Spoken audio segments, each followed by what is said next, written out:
I would like to welcome everybody to our monthly lecture. Again, it's a Zoom meeting, but we had made very good experiences over the last months, very good presentations, very nice discussions as well. So I'm sure that we will have a very interesting lecture today, and also a debate, of course, is possible this evening.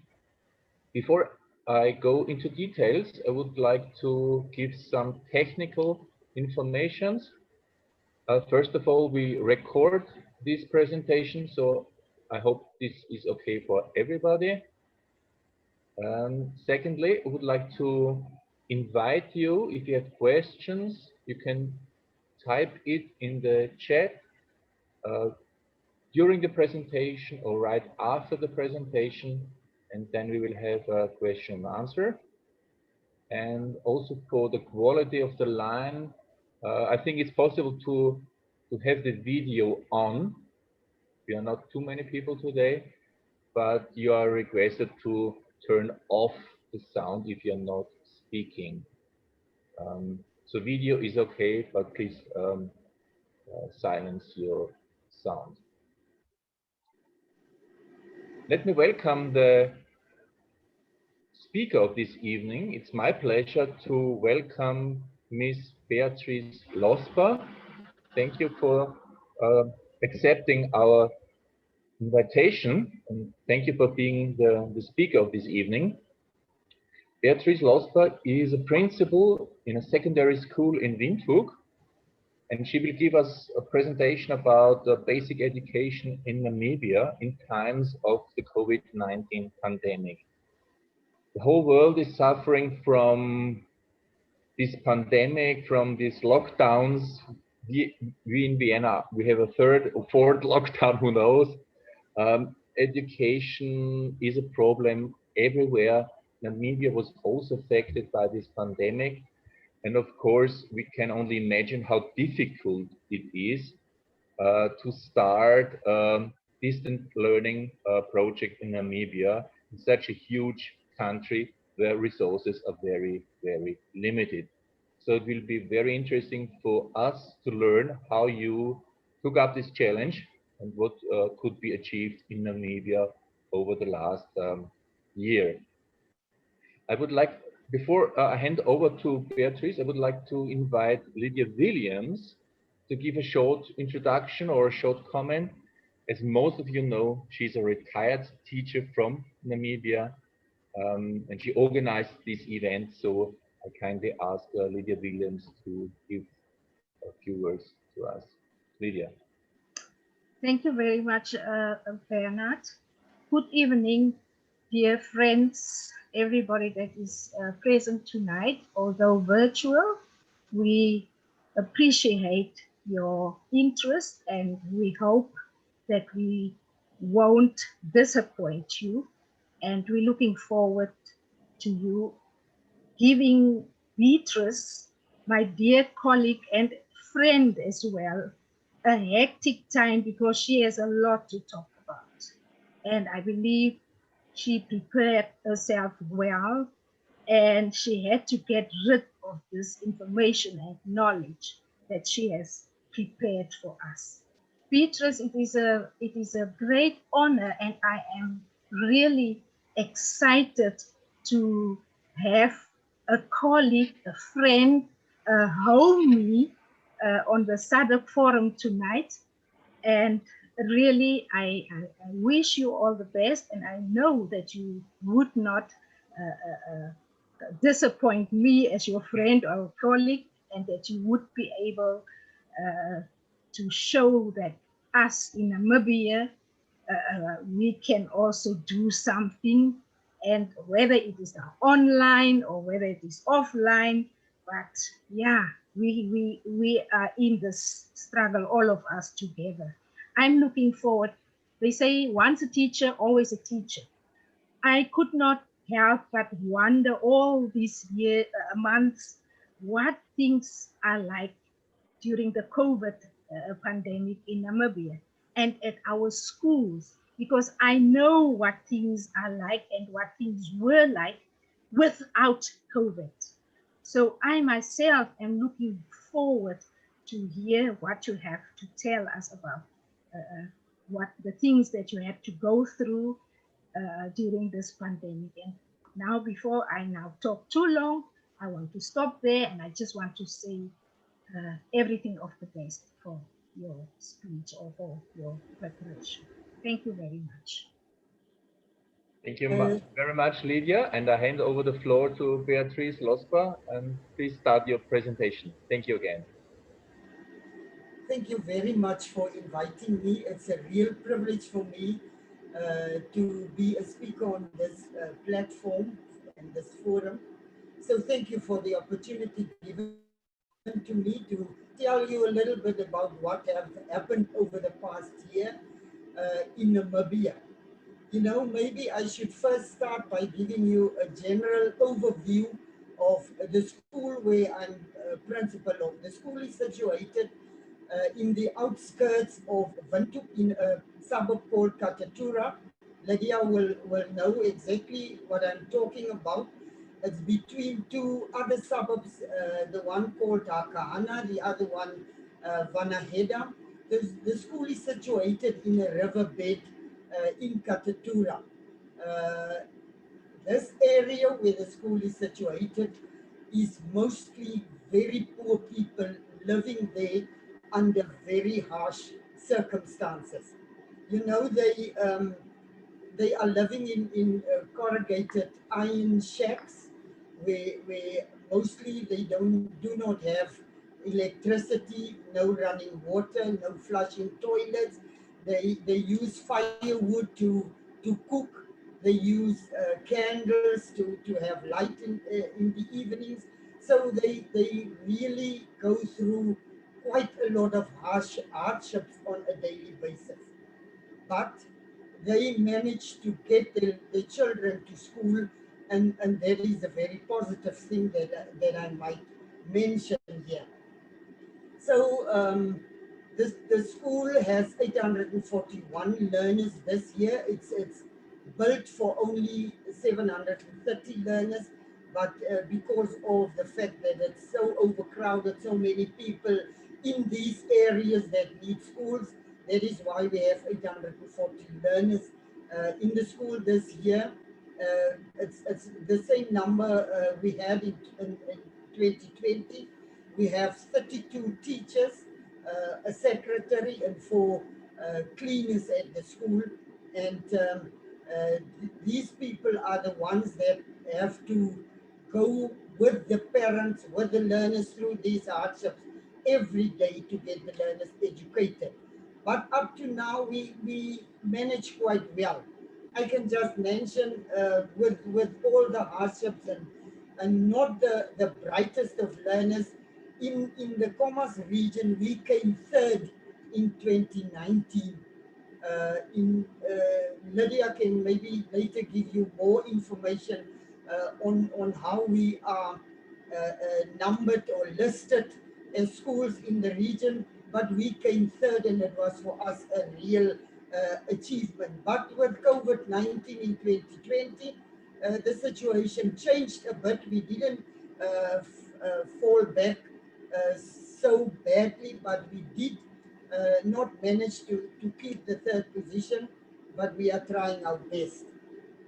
Coming back to uh, education during the COVID-19 pandemic in 2020, you can just imagine. We left school on the 13th of March, that Friday. Normal school day in the next week, we would prepare to start on the 17th with the regional exams. Everything was in place. Question papers were prepared for the 17th.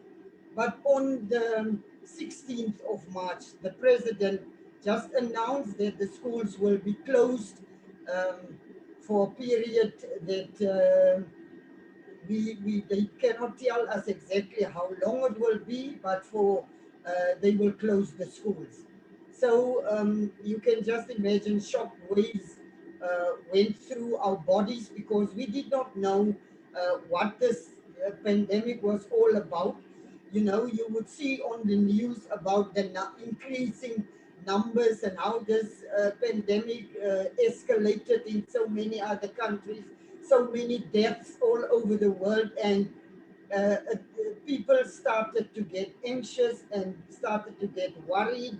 And as they got anxious, people did not know what to expect. Even the government of the country, they were waiting for South Africa to make announcements to do the same in the country. And on the 26th of March, the president called a state of emergency and a complete lockdown for an unknown period of time.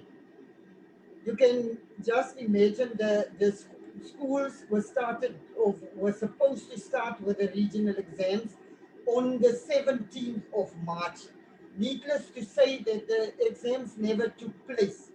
In my opinion, my personal opinion as a principal, I felt they should not have closed the schools during that time, because for more than a period of 2 months, the the numbers of people affected with the virus were only 16. For more than 2 months, there were only the 16 people who have been infected with the virus, whereas we heard about so many cases of COVID-19 in so many countries all over the world, and we were so lucky that only 16 people. Then parents started calling. They wanted to know what is going to happen, what will happen to the learners, because at one stage there was an announcement by the Ministry of Education that schools might not open for the rest of the year, not knowing what the virus would be, how long it will take, when will it stop, what will happen in the country. They could not give us answers. We did not have the answers to give our parents. You can just imagine.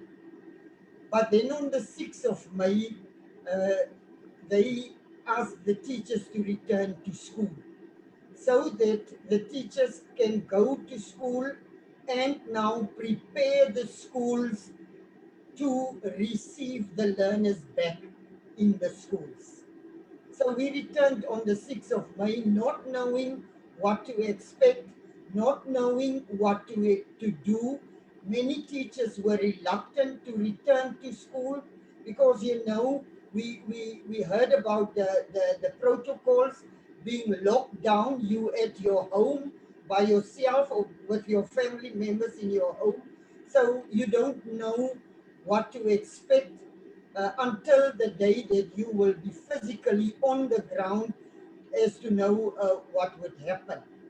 So we returned to school on that 6th of May with our masks, with all the health and social services protocols in place.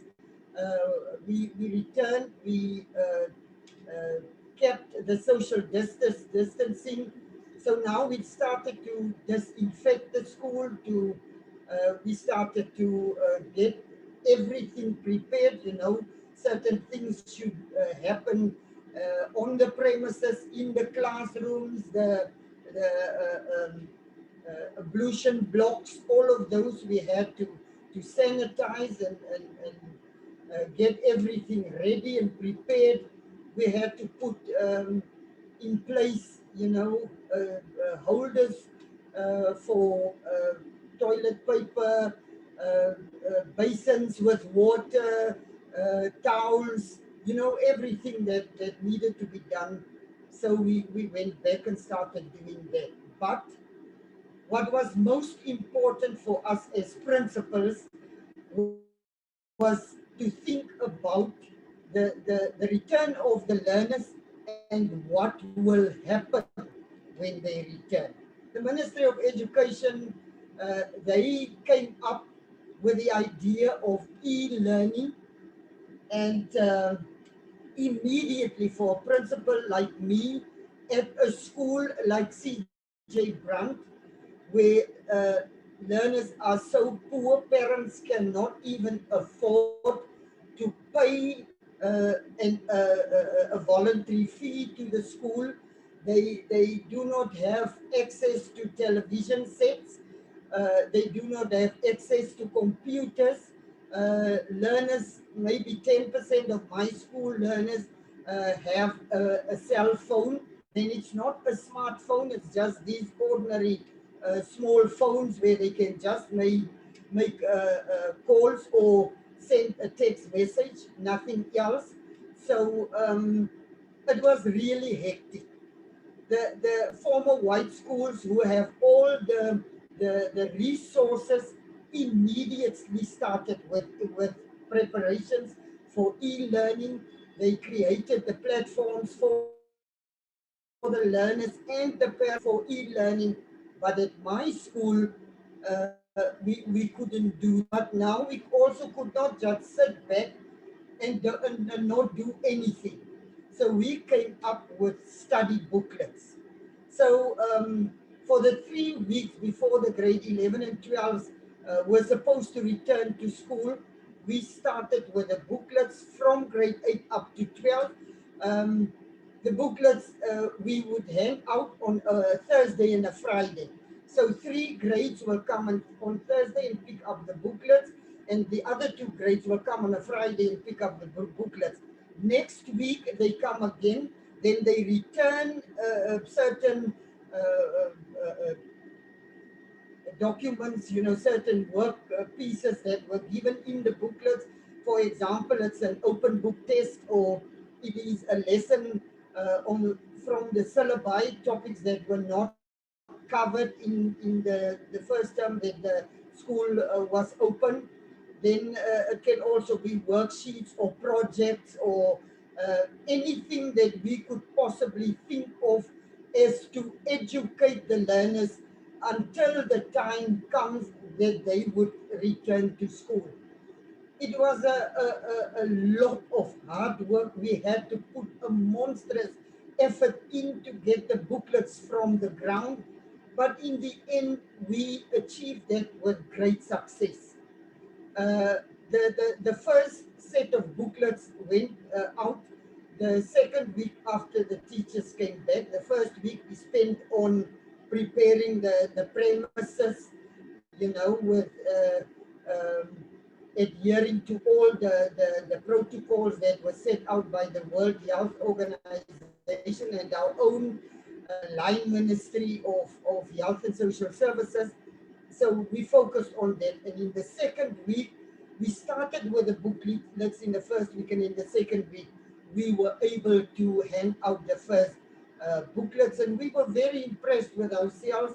While the other schools were continuing with e-learning, we at least could accommodate our learners through the booklets. We had a little ups and downs and a little problems because we wanted the parents to come and pick up the booklets so that the parents could also be involved in whatever needs to be done. Because the learners were now at home, parents were now the teachers or the stand-in teachers to assist with whatever is in the booklet for them to do.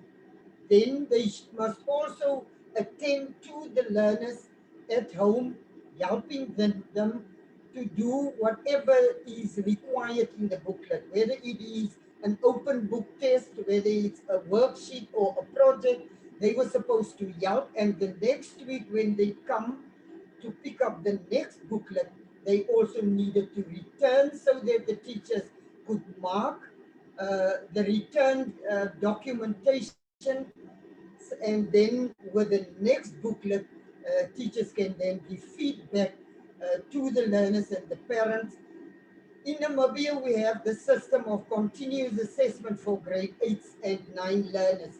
And the grade 8s and 9s, they have to do a test or a worksheet or a project on a weekly basis because the marks contribute towards the continuous assessment mark, which is 30% of the year end or the final result.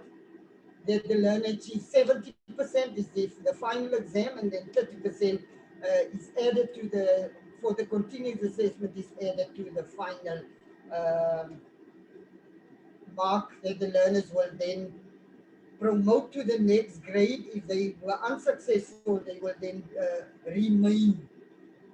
But you know, so many things go through your mind, and so many things you need to put in place to ensure success at the end of the time.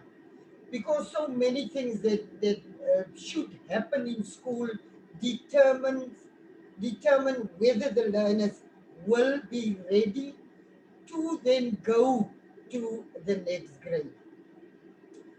On the day that the grade 11 and 12 learners returned to school, you know, that was another shock wave that went through the bodies of the teachers, because when the learners eventually returned, that whole first week we spent on educating them on the importance of the health protocols that were set out for all of us to follow. You know, what made this so very hard to do, even for me. I'm a person who loves to hug people. I could not even hug my grandchildren during this phase of lockdown.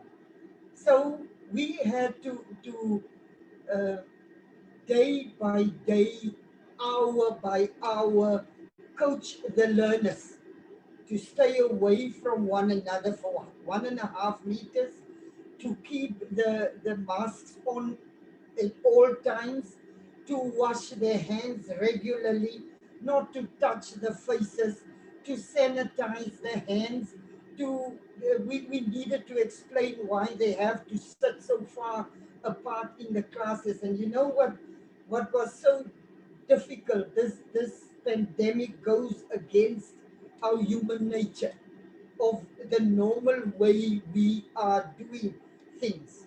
And it took us quite a long time to educate the grade 11 and 12, who were the seniors of the school, to stick to the health protocols.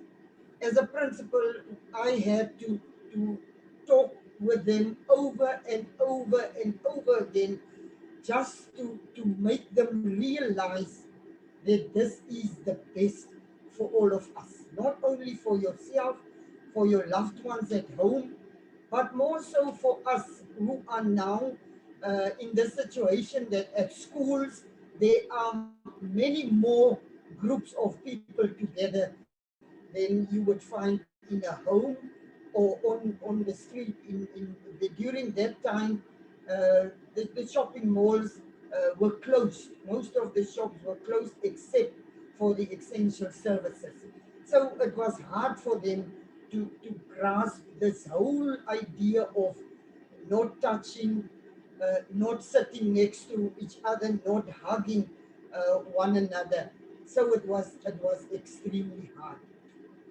But after 2 weeks passed, the learners got into the groove of things as to why this was so important, and why they also realized now the numbers of infected people started to increase, and they realized that this thing is serious. And as a principal, I took as many newspapers as I could to school from South Africa, from countries that I could get, just to show them the numbers of people infected all over the world, and the numbers of people who already died in so many countries all over the world. So coming back to education in my school and COVID-19, you know, during this COVID-19 pandemic, uh, it went quite well with the grade 11s and 12s back at school. But what we needed to do to keep social distancing, we had to split each class in two groups, a group 1 and a group 2. So we have to do alternative days of teaching.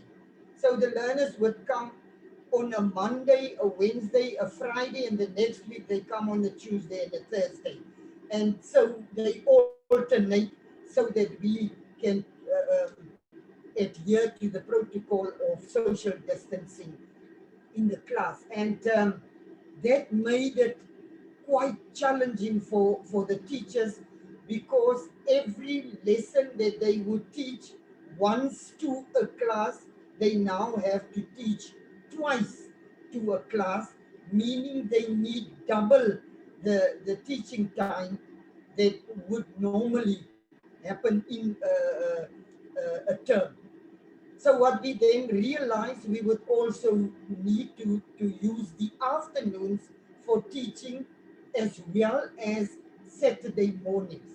We did not have a choice, because when the grade 11s and the first month after the grade 11s and 12s returns, it was already 3.5 months that the grade 8, 9s and 10s did not attend school, where they were only relying on the booklets that they come and pick up every Thursday or Friday.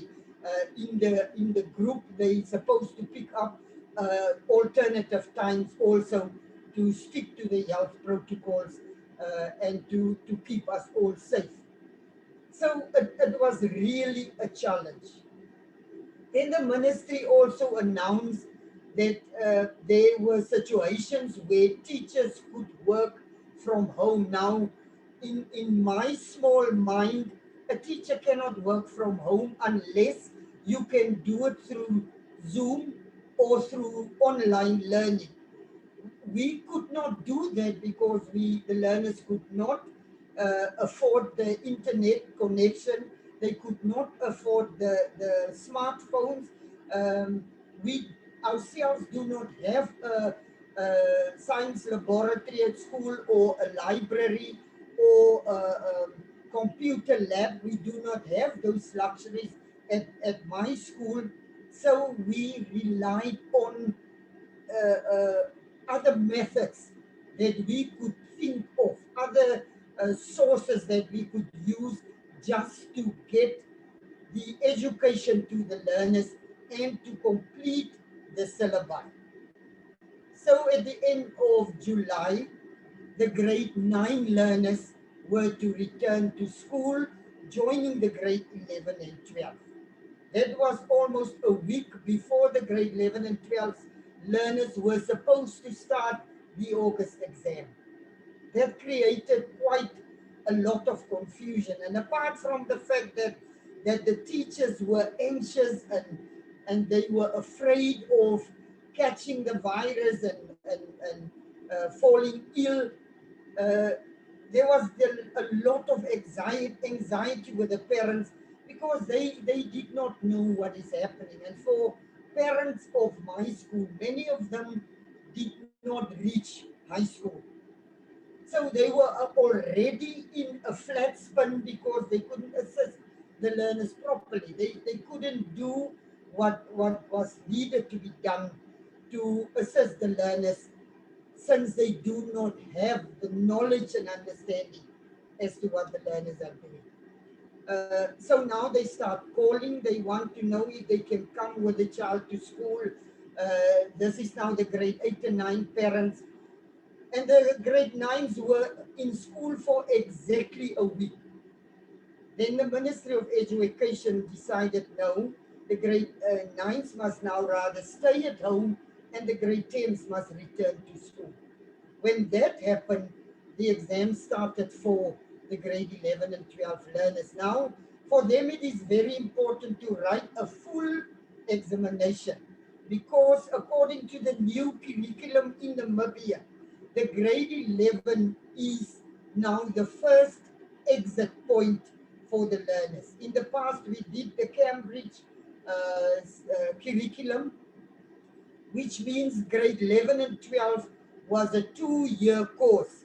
It's now changed in Namibia that grade 10 and 11 is now the 2-year course, and that is now the old ICSI system, the IGCSE from Cambridge, that the learners had to pass in grade 12 to go to university or any tertiary institution. And now the grade 11s are now in this group who is doing the IGCSE exam at the end of grade 11, and then now have the opportunity to either get 4 C's and 2 D's to go to grade 12 advanced subsidiary level, or they can now apply for a short course at the University of Namibia or in the University of International University of Management, or then at NAS, the Namibia University of Science and Technology. But the universities and they were not prepared for all of this. So in September of last year, parents started to get anxious because they did not understand why is it that the grade 11 learners would not return to school if they do not achieve that 4 C's and 2 D's, and why they cannot go and do grade 12. Way back when they started working in this direction, already the principal said it would not work because the learners will not be emotionally ready to go to university. But we just principals, we do not make the rules and regulations and the law, so we just implement. And things started getting hectic at schools because 11 and 12 learners, they were starting to get anxious and afraid of what is going to happen now when they reach the final exam.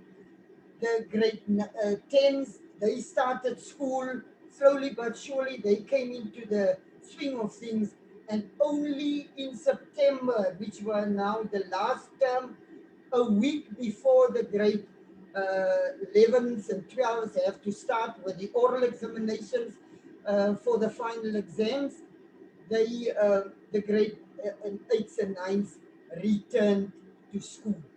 So every time, this periodic coming to back to school created so many problems. At the beginning, you plan for the year, you plan for the term, you plan for a month, you plan for a week, you plan your lessons. All of that was now thrown out. You had to start your planning all over again to do what is necessary to educate the learners, to get them ready to at least sit for some sort of examination at the end of the year. But that was not such an easy task. When the grade 8 and 9 learners came back, we were told as principals that we have to speed up the process for continuous assessment. Learners have to do now 2 tests, or a test and a workshop, or a test and a project, or a workshop and an open book test, just to get the learners to have a continuous assessment. We as teachers on the ground, we did not agree with that, but the ministry made the decision. We were just the implementers of this decision. So we had to once again put a monstrous effort in to make sure that the learners will have proper continuous assessment, and that they will be able to sit not for a full examination, but for at least 100-point test at the end of the year. The teachers started to complain. The parents were worried. They turned up at school, and they would go on and on and on. And in the end, the teachers came together and said that we have to link up with schools doing e-learning so that we can at least get some of the information to make the process easier.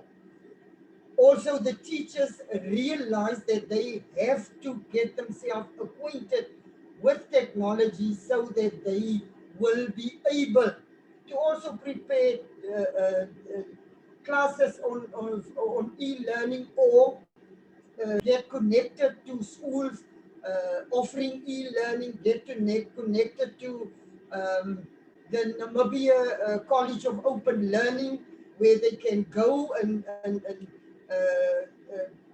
like the Zoom meetings that they could register for, and so to get more information to help us at the school to get the learners better. It was really a very, very hard task. And the fact that we did not have the necessary resources didn't make it easier. We are 7 schools in the close vicinity where my school is situated. We went and we had a meeting with our executive director to ask them whether it is not possible to at least give the schools one complete computer laboratory, so that we can see whether we can catch up through that and get the learners also acquainted and with the technology and all of that. But it was just not possible because of time constraints, but mostly because of money constraints. They just did not have. Most of the money was um, pumped into sanitizers and disinfectants and masks and all of those health protocols that were needed at school. So the buck was passed back to the schools for the principals and the management members to do something to change the situation around. This is a time in school that I will never forget. You know, I'm retiring later in this year, and I was very much looking forward to the last 2 years that I will be a school principal and also be able to work with the learners and to teach.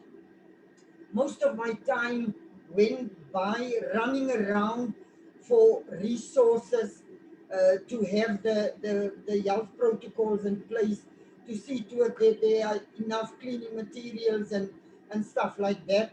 At one stage, we were waiting for the Ministry of Health to come and do whatever needed to be done to safeguard the school. They did not come for a whole month, and then one day the teachers association, they came to see whether everything is in place at school, and that day they wanted to close the school, and I begged and pleaded with them not to do so, and said we will do the disinfecting and cleaning ourselves, just not to close the school or take the learners out of school again, since we have already lost so much time in school.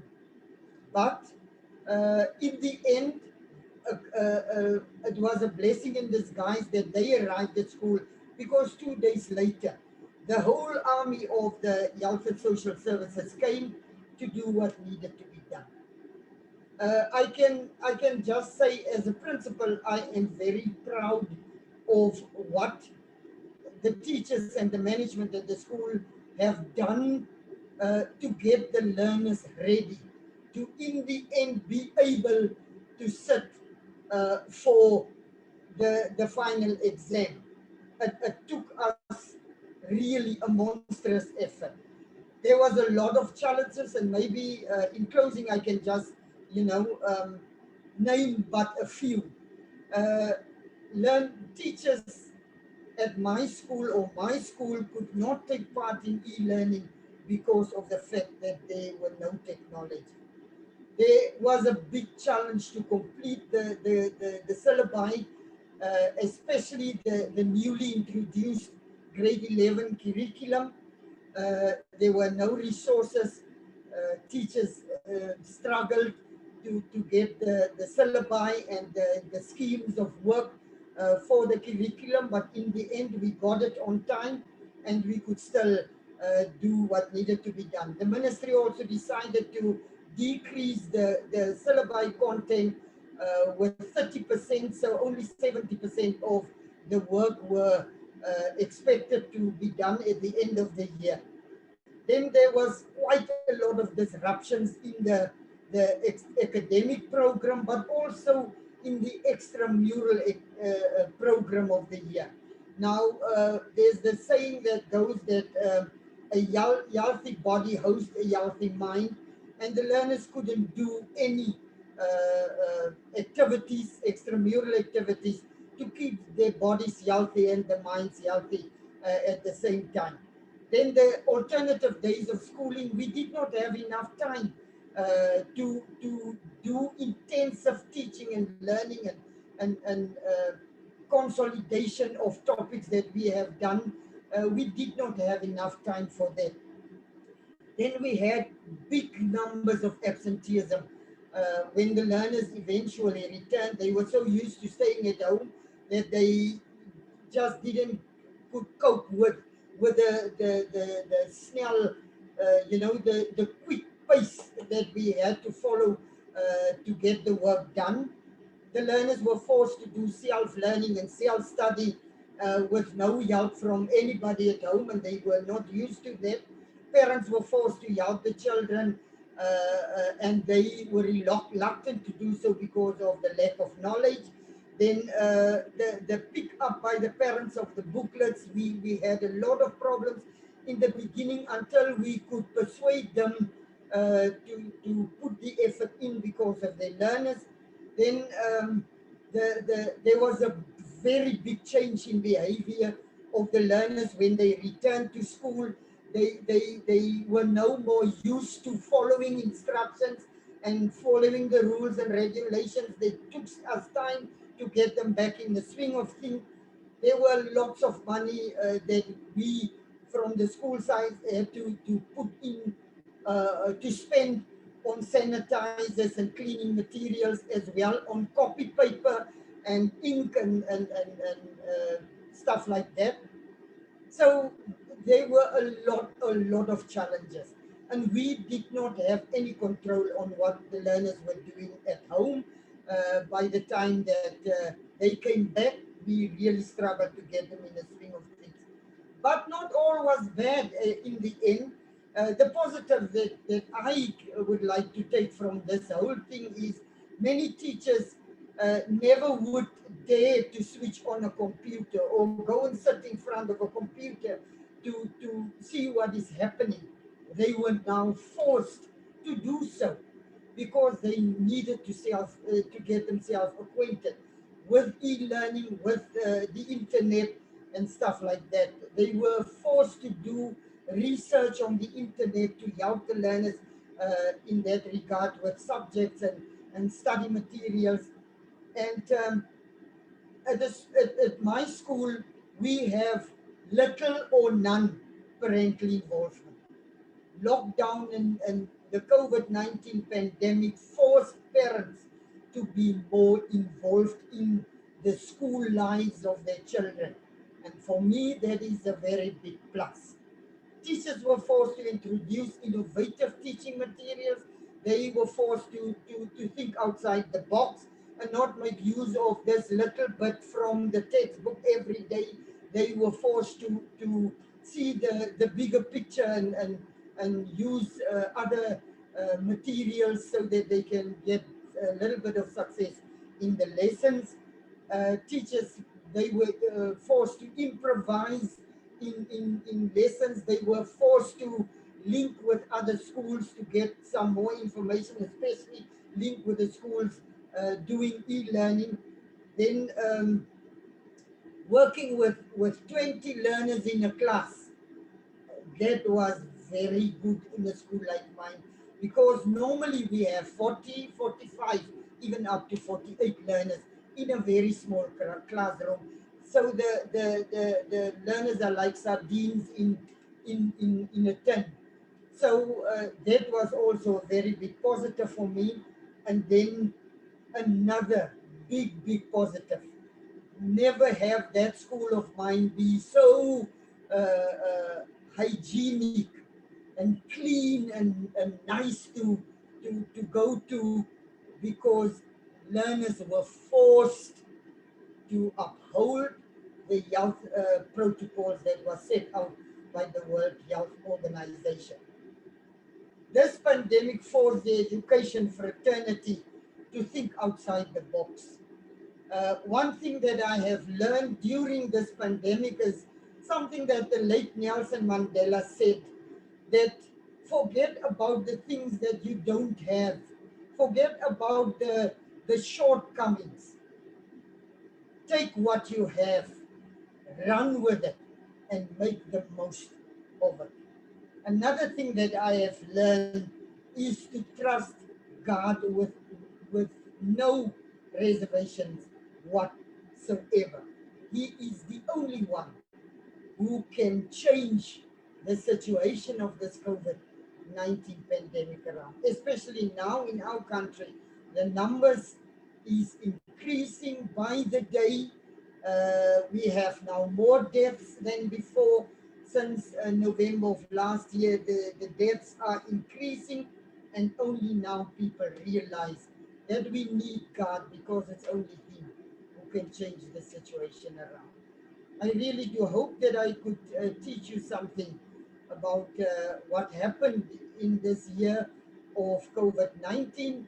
Just in closing, the ministry has now introduced this resilience plan to help schools to cancel out the backlog that was built up during this last year, that we did not know where we were heading.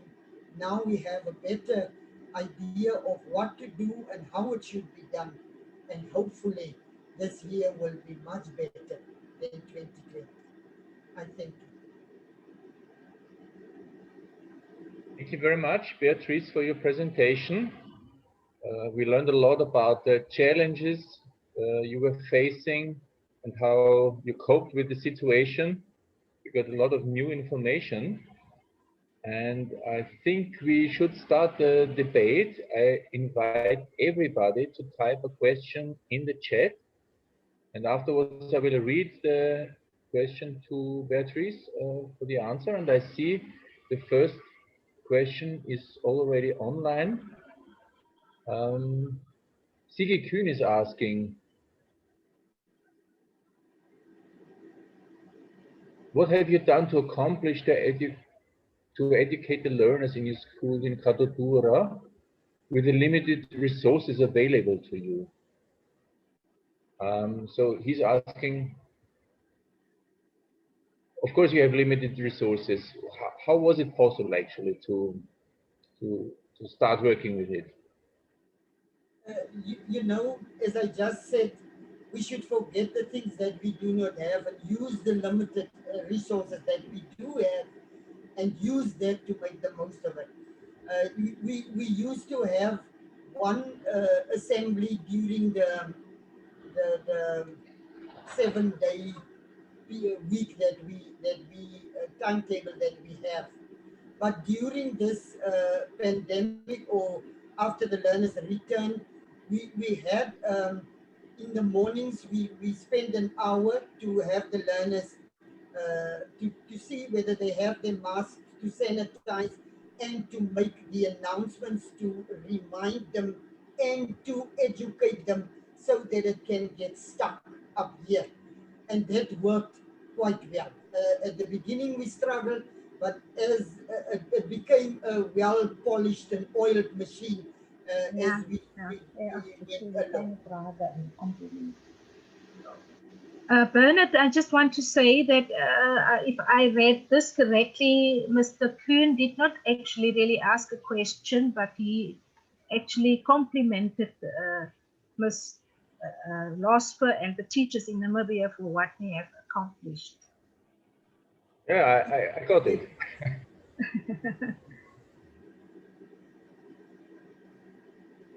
I have a question, Beatrice. I would like to know who paid for those booklets? How did you manage to print those booklets and so on and so forth that the children had to make use of? And whether you can say at least how many booklets did you print? You know, we have to print a booklet for each learner, because in the booklet now there is a worksheet that should be returned, a project that the learner must do and return.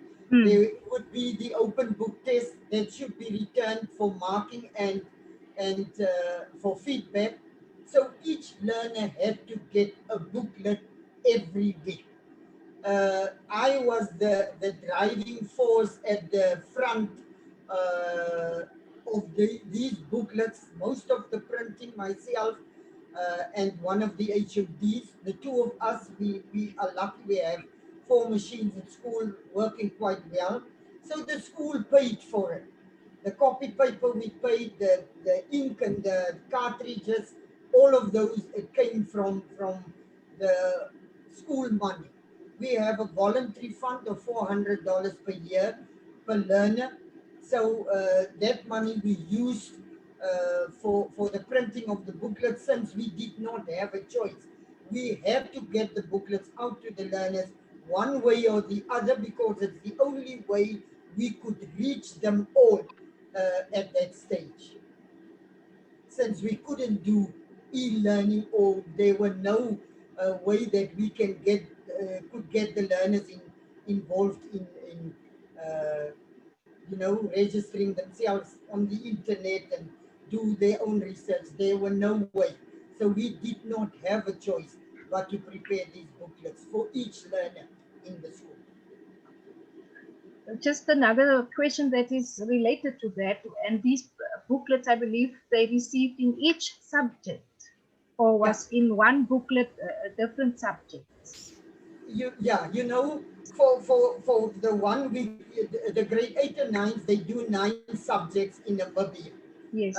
So for the first week, they will have the booklet including 5 of the subjects, and the next week the booklet will include the other 4 subjects.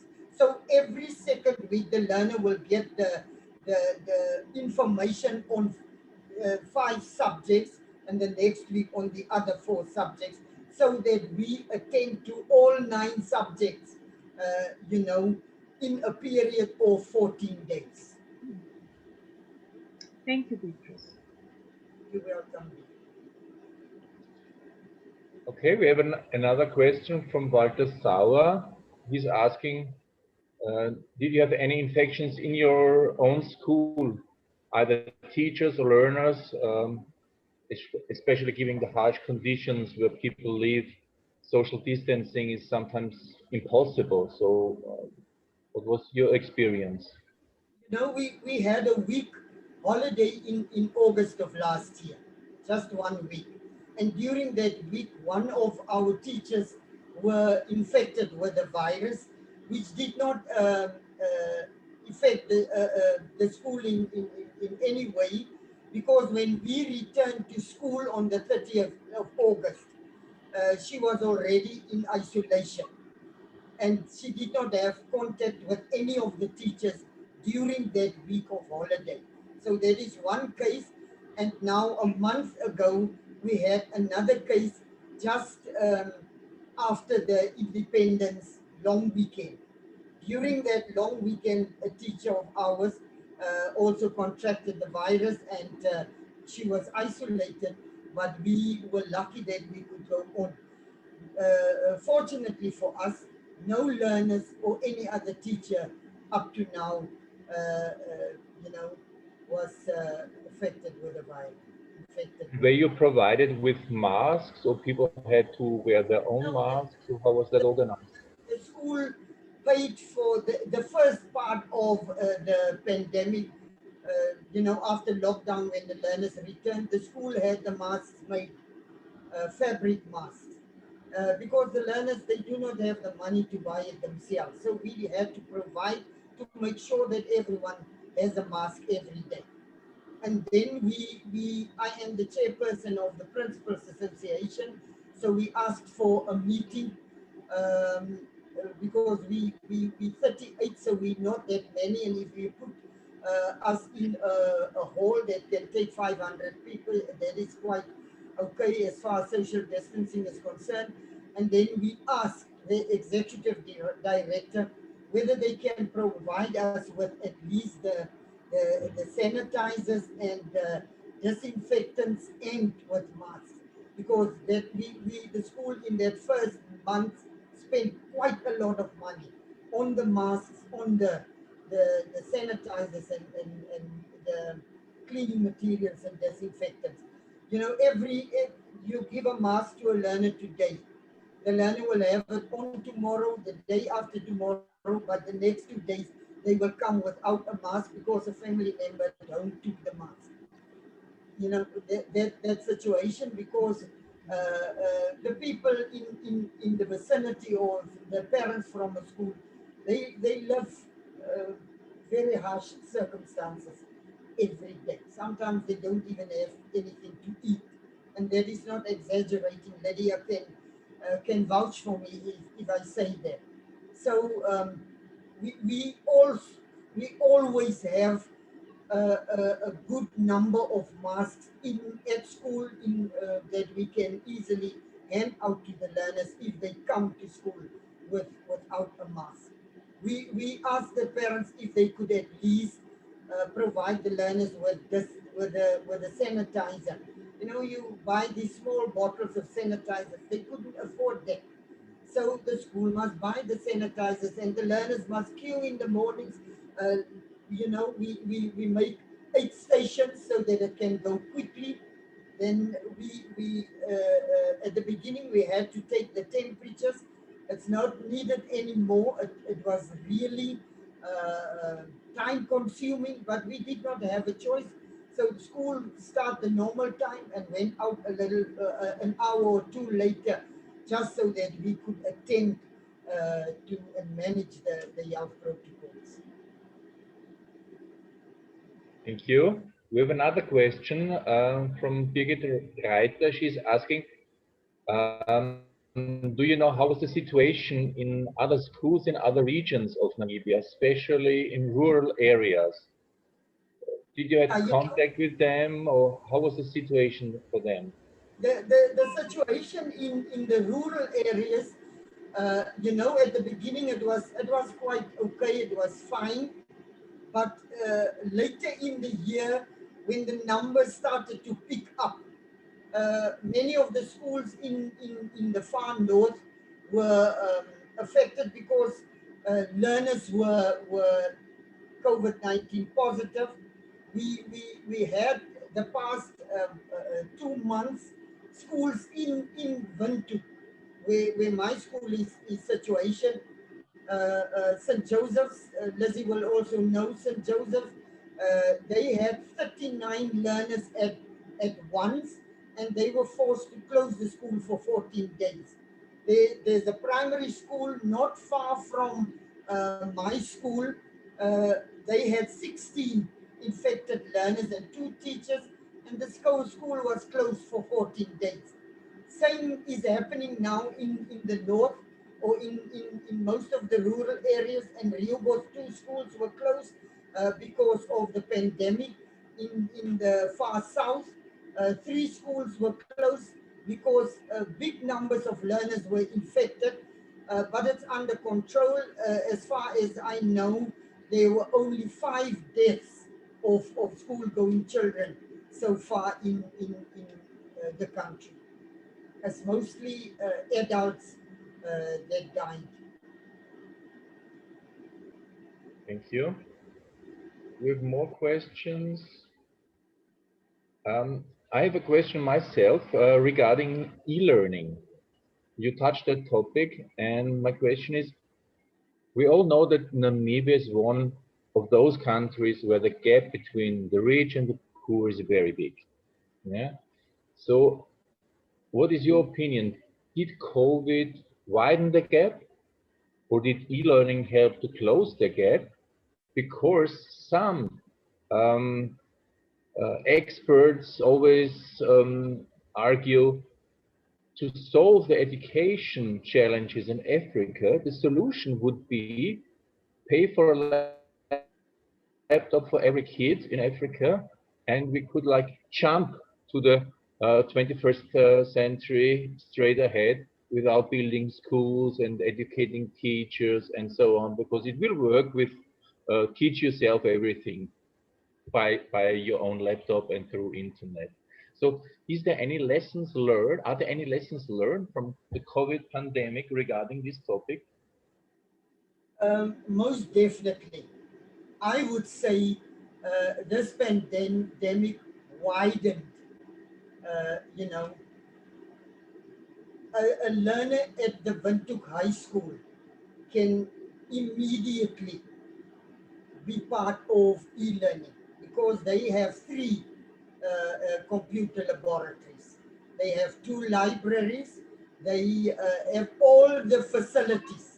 So it widened the gap. When they started e-learning, it was the middle of April. Then other schools did not start, but the former white schools, they were already busy with e-learning. What happened to my school? We had to wait for us to return to school to start doing the booklets. So a learner in Windhoek High School is already prepared for 9 subjects on through e-learning, whereas my learners will only get five the booklet with five subjects this week and a booklet with the other 4 subjects next week. So they take 2 weeks to do one lesson or one project or one worksheet sheet for all 9 subjects. Whereas Windhoek High School learners, they could do it every day because they have access to the internet, they have smartphones, and the school was registered for e-learning already in the middle of April.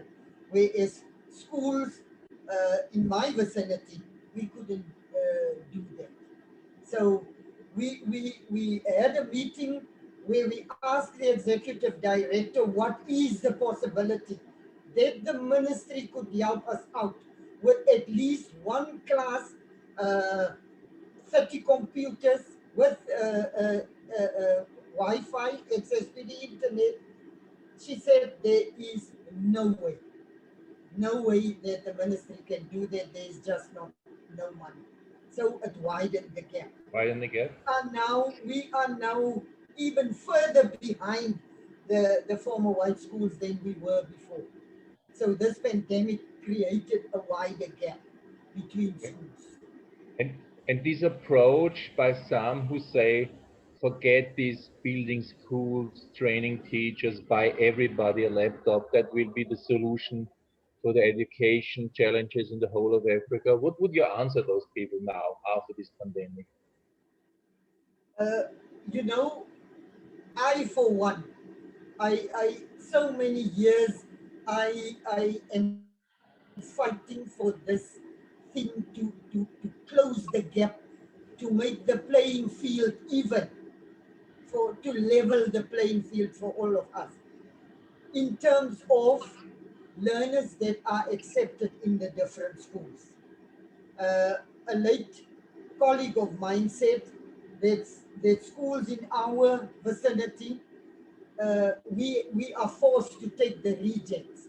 Now, the rejects are these learners who have been transferred to the next grade because of age, because of repetition, you know. So they are already behind the learner who scored A's, straight A's in grade 7 to go to grade 8. So we already have that backlog.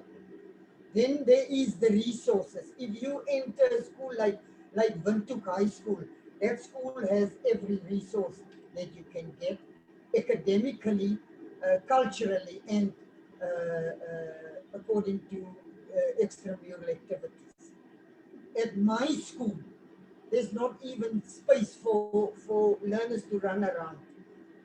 No school hall, no laboratory, no library, no computer lab, no facilities to do extramural activities, none whatsoever. So many a times I have already brought up this topic, and now I will even do it more so. Do it that is exactly as you have said. Let's forget about building schools. Let's concentrate on the future, because e-learning would be the future, would it not be? Let's train the teachers in e-learning. Let's get the learners acquainted with the internet. But you know, some learners in my school don't know where to switch on a computer. They would not know where to start. They would not be able to handle a smartphone. We call those small phones that you can just send a message and make a quick call or receive a call. We name them Tamagotchis. You had those pets that we call some Tamagotchis. It's the only phone that the learners from my school can afford, and then only 30% of them. As for the rest, they don't know. If I understand you, you're right. You think technology is good, is helpful, but of course we need some infrastructure, human resources. We cannot forget about this. Exactly. Is more important than Exactly. technology, right? Yeah. The Okay. the the the the ministry should focus on, you know, have the resources spread evenly in all the schools of the country, all over the country. That is exactly But you know, the next question from Walter Sauer. He's asking, what are the lessons learned by the ministry? Can they be prepared for the future challenges in a better way? Are there any I recommendations? And can you give feedback to the ministry? Is it possible that you give feedback? yeah, I will definitely do so. I will definitely do so. I was on a program on our national television with the deputy executive director 5 weeks ago. And after that meeting, I have spoken to her, and in that conversation, we talked about the fact that schools must have all the resources. All the schools must have all the resources all over the country. Not you not have the few that they are so focused on for the results that they totally forget about the schools at the bottom who has no resources. I wrote a report to the Ministry of Education about the fact that the schools that they are building, they built without these resources. You cannot have a school without a school hall or library or laboratory or a computer lab. Where do you have the learners in my facility? They do not have money to pay for a taxi to go to the library in town. They don't have that. So bring the library to them. Bring the computer lab to them. Spend the money wisely, and make this possible in all the schools all over the country. Thank you. Do we have more questions from the audience? Beatrice, do you get feedback from the students themselves? Are they positive, optimistic, or are they scared about their own future, that they are not qualified enough, or do they worry about unemployment? What is the feedback from the students themselves? Of course, they are very worried. We had the situation at the beginning of the year. Our grade 11s of last year, from our grade 11s of last year, only 9 learners qualified to do the AS level grade 12. That is now advanced subsidiary level. So they are in schools doing grade 12. As for the rest of the grade 11s, they now don't have any place to go. They cannot return to school. The tertiary institutions were not ready to accept them to go for further studies at any of those institutions. So parents were walking around. It doesn't matter whether the learner were in your school, they would come and beg and plead because they're so worried. What about these grade 11s of most of them 16, 17, without a school, without a university or college? Learners, the grade 11s that we have now, we have 198 grade 11s this year. They already come to me and ask me, ma'am, what will happen with us? So we have now intensified our program at school to help the learners, to make sure that at least 80% of them qualify to go to an AS level school for grade 12. So the learners are worried, the parents are worried sick, they are anxious, they don't know what will happen to them if this pandemic carries on. And we all know there's no date that they say, okay, 10th June, pandemic will stop. We have to be ready, we have to be prepared. Um, as I said earlier, the numbers are increasing in the country. We have more deaths than before, and learners are getting worried. Will we be able to go to for further studies? Will we pass at the end of the year, because we are only coming every second day? So the learners and the teachers and the parents, we are all very worried about the situation. Thank you, Beatrice. I call the audience to type a question in the chat, or you can also open the microphone and ask a direct question if someone wishes to do so. I might have something, Bernard. It's maybe not exactly a question, but I want just to ask. Yeah, okay, it's a question. Beatrice, the ministry, if I remember correctly, when I was still there years ago, started with teachers, or to make teachers technological, advanced. Teachers had to take computer courses, and they even rewarded a teacher who finished that computer course with a laptop. I don't know whether you know about it and what happened to that actually. I mean, I know that our school was once, that is now my previous school, David Beseyveld. We were busy with our, what was it called? We were busy, hey? The ICDL course. Okay, now, ICDL course, we were busy, and we finished 4 courses, 4 modules. And then all of a sudden it just stopped and we could not go on anymore. Did they ever maybe start that again? They started that last year with the College of Open Learning, NAMCOL. They started Yes. that. So in the past, a whole school were picked by the ministry. I know they Augustinium was also picked at the end of 2012 when I left the school. Augustinium was supposed to do ICDL at the beginning of the year, the first term.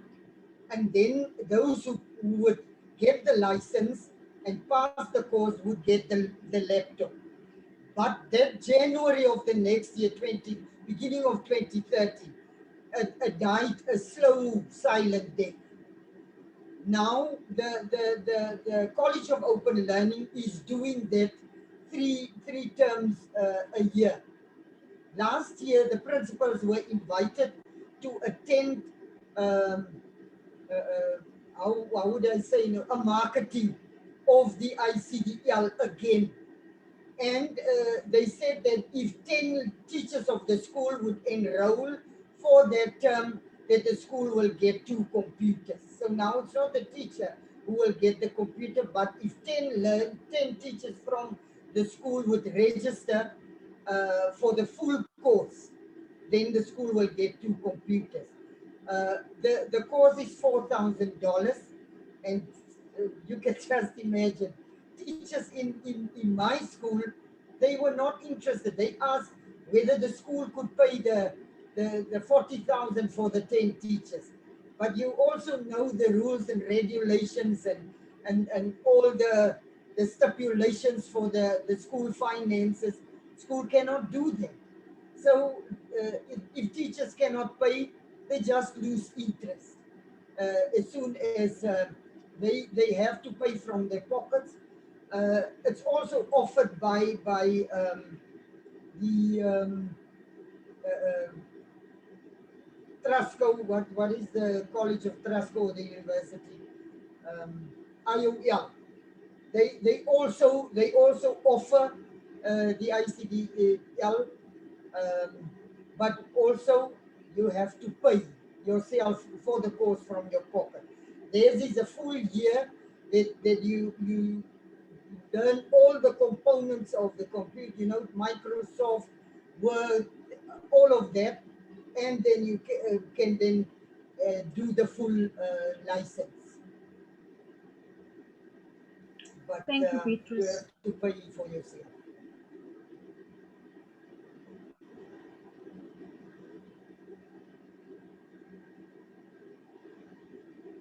Fine. Do we have another question? We'll make a final call if somebody wants to ask directly. It's possible to open the mic. Can I ask a question? Yeah. I wrote it already. Anna, please. But it obviously you haven't seen it. I was asking if I can't see it. If there are any vaccinations in Namibia. Are there any vaccines there? Have they reached Namibia? Yes, the vaccines have reached the country. They have started with the cabinet, you know. So for the past 2 weeks, cabinet members were vaccinated. So they are slowly but surely, you know, getting into the swing of the vaccinations. So it's not enough for the people, obviously. No, it's not enough. Yeah. The vaccinations that were received, they're busy, you know, as I said, the cabinet members are the ones fortunate to be vaccinated first. They are waiting. I've heard that at the end of this week, so it is already the end of the week, that they will receive the vaccines from Johnson & Johnson. But there were so many speculations about this vaccine in the news over the past days. I really don't know. And the testing has been possible. Testing of people has been possible. Yeah. They have tested yesterday more than 1,000 people, yeah. And of the tests that were done, 139 people were tested positive. That was what the Minister of Health and Social Services announced in the morning. Mm-hmm. Yeah, thank you. You're welcome.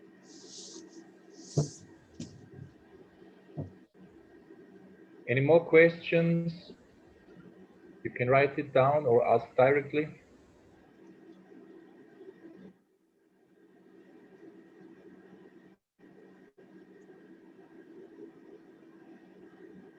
I'm happy with that. I would like to thank again Beatrice Losper for your very interesting presentation. It was very good to have you this evening, and we got a good insight what you have achieved in this very tough time. And I think all the colleagues are impressed by your presentation and applaud to your success and wish all the best to Namibia and the education sector. Thank you. Thank you so very much. Thank you very much again.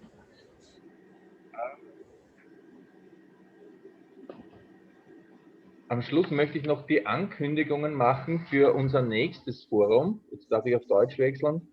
Unser nächstes Forum wird am 20. Mai auch wieder online stattfinden.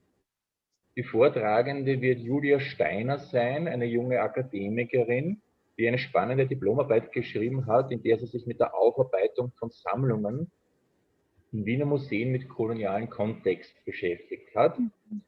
Der Titel lautet völlig legal erworben, der Umgang mit kolonialen Erbe in österreichischen Museen. Sicher ein spannender Vortrag. Ich verweise da auf unseren letzten Artikel in Dava über das neue Afrika-Museum in Belgien, Tervuren. Es gibt diese Kontroverse in Berlin über das Humboldt-Forum. Also auch hier haben wir Diskussionsbedarf. Es wird sicher unterschiedliche Standpunkte dazu geben. Also ich bin sicher, das nächste Forum wird ganz, ganz spannend und wird sicher auch einiges zu fragen und zu diskutieren sein. Thank you again. Bernhard, can I just, I am of course biased, but I want to thank not only our speaker, Beatrice, for this excellent presentation, but also Lydia, who has made it possible and has reached out to the organizer for this evening. Yeah. So correct. I mean, I have to say that you will understand. Yeah. Thank you again, Lydia, for organizing this event. It was my pleasure, and I want to also say thank you to Beatrice again, my colleague and my friend. And we are actually almost neighbors, Beatrice, because you live in just around the corner from me, or I from you. I have to also say to Beatrice, you have made me proud. I'm proud to say today that I'm a teacher from Namibia, or I was a former principal of the Namibia and Namibian schools.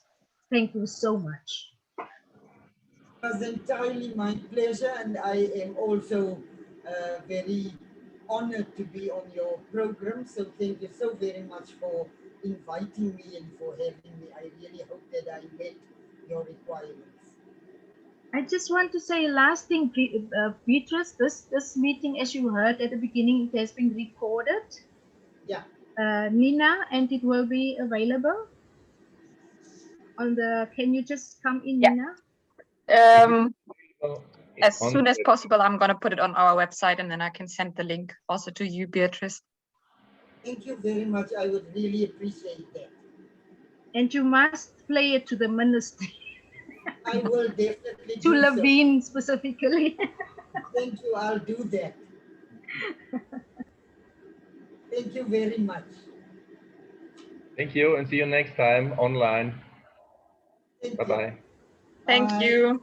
Bye-bye.